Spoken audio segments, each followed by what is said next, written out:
విష్ణు సహస్రనామము 104వ శ్లోకము. భూర్భువ స్వస్తరస్తారః సవితా ప్రపితామహః యజ్ఞో యజ్ఞపతిర్యజ్వ యజ్ఞాంగో యజ్ఞవాహనః. ఓం భూర్భువ స్వస్తరవే నమః. భూలోకము, భువర్లోకము, సువర్లోకములనవి 3 లోకములు. మనము అనుభవించు క్షేత్రములు లోకమందురు.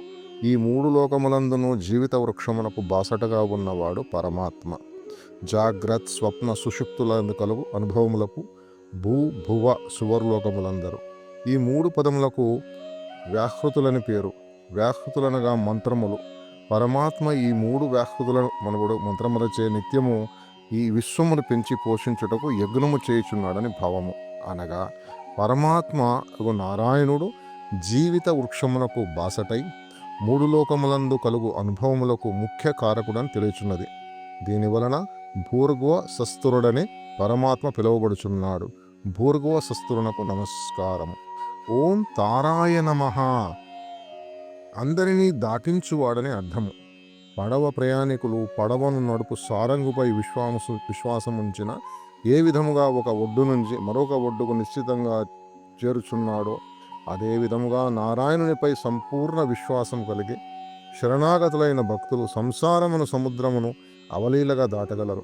సంసార సముద్రమును దాటించుటలో సహాయపడుటచే తారుడని పిలువబడుచున్నాడు. భక్తి శ్రద్ధలతో ధ్యానించిన ప్రతి వ్యక్తి ఉత్తమ స్థితిని ఎరిగి బ్రహ్మానుభవమును పొందునని భావము. తారుడైన నారాయణకు నమస్కారము. ఓం సవిత్రే నమః. అందరికీ తండ్రి అయిన వాడు పరమాత్మ. ఈ విశ్వమందరి జీవులకందరకు సనాతనముగా తండ్రి వలె పెంచి పోషించి రక్షించువాడు శ్రీ మహావిష్ణువు. అందుచే సవితయ్యను నామముచే పిలువబడుచున్నాడు. సవితే అయిన విష్ణువుకు నమస్కారము. ఓం ప్రపితామహాయ నమః. సృష్టికర్త అయిన బ్రహ్మను పితామహుడని భావింతురు. అనగా అందరకు తండ్రి అయినవాడు. త్రిమూర్తుల్లో ఒకడైన బ్రహ్మ పరమాత్మ చే సృష్టించబడినాడు. అందుచేత పితామహుడైన బ్రహ్మకు తండ్రి అగుచున్నాడు. అన్ని జీవులకు తండ్రి అగు బ్రహ్మకు తండ్రి అగుటచే ప్రపితామహుడని తెలియబడుచున్నాడు. ప్రపితామహుడు నారాయణకు నమస్కారం. ఓం యజ్ఞాయ నమః. యజ్ఞము స్వభావముగా కలవాడు. ఈ విశ్వమందులు జీవులందరి శ్రేయస్సు కోరి నిస్వార్థముతోనూ అందరి సహకారంతో చేయు కార్యక్రమమునకు యజ్ఞమందురు.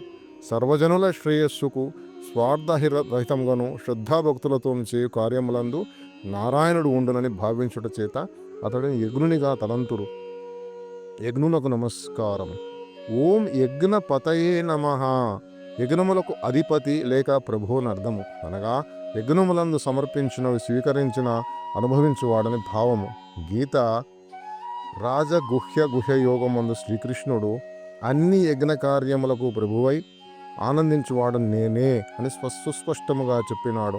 అహం హి సర్వ యజ్ఞానాం భోక్తా చ ప్రభురేవచ. యజ్ఞపతి అయిన మహావిష్ణువుకు నమస్కారము. ఓం యజ్వనే నమః. వేదములలో పేర్కొనిన ప్రకారము యజ్ఞములు చేయువాడు పరమాత్మ.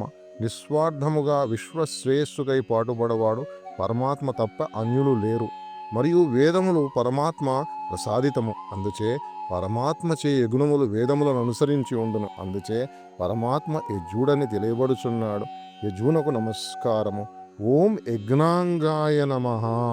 యజ్ఞ వస్తువులుగా తన అవయములను ఉపయోగించువాడని అర్థము.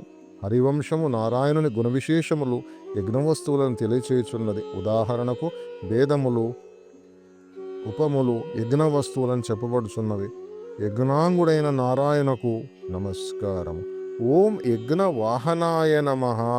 యజ్ఞములకు సంపూర్ణముగా వైదిక సూత్రములను తూచా తప్పక చేయువాడని భావము. యజ్ఞవాహనునకు నమస్కారం. ఓం నమో భగవతే వాసుదేవాయ.